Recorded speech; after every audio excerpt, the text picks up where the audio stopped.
শীতের আমেজ কমে গেলেও শীতের রকমারি সবজি কিন্তু এখনও বাজারে পাওয়া যাচ্ছে। সেই সবজিতেই আজ বানাবো পাঁচমিশালি চচ্চড়ি। আমি এখানে নিয়েছি আলু, ফুলকপি, মূলো, বেগুন, কুমড়ো আর শিম। সমস্ত সবজি একটু বড় বড় করে কেটে নিয়েছি।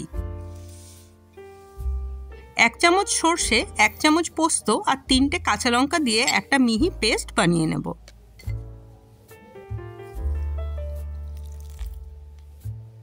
সর্ষের তেল ভালো গরম হলে প্রথমে কেটে রাখা বেগুনগুলো দিয়ে দিচ্ছি।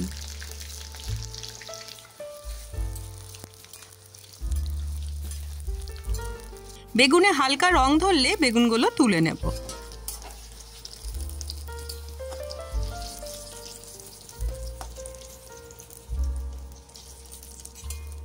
এবার এই তেলেই দেব 1 চামচ 5 ফোড়ন।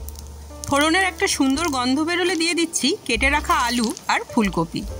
আমি কিন্তু ফুলকপি ফুটন্ত গরম জলে ভিজিয়ে রেখেছিলাম যাতে করে পোকা বা নোংরা বেরিয়ে যায়।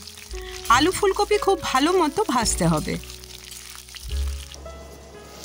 3 থেকে 4 মিনিট ঢাকা দিয়ে ভাজলে দেখবেন অনেকটা নরম হয়ে গেছে।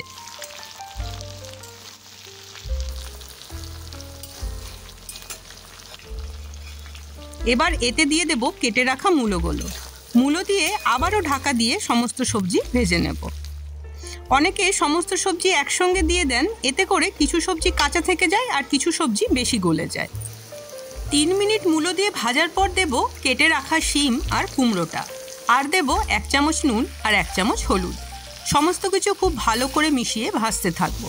4 থেকে 5 মিনিট ভাজার পর দেখুন সবজি অনেকটা নরম হয়ে এসেছে। এই পর্যায়ে দিয়ে দিচ্ছি বেটে রাখা মশলাটা।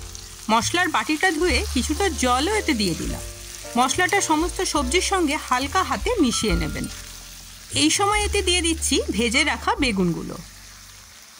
এখানে একটা কথা বলে রাখি, রান্নাটা পুরোটাই কিন্তু মিডিয়াম ফ্লেমে হবে। এতে করে সমস্ত সবজি খুব সুন্দর করে ভাজা হবে আর পুড়েও যাবে না। সমস্ত সবজি ভালো করে মিশিয়ে দিয়ে দিলাম 1 চামচ চিনি। নিরামিষ রান্নায় সামান্য চিনি দিলে স্বাদটা খুব ভালো আসে। এবার 1 বাটি গরম জল এতে দিয়ে দিলাম। সমস্ত সবজি ভালো করে মিশিয়ে ঢাকা দিয়ে রান্না হতে দেব।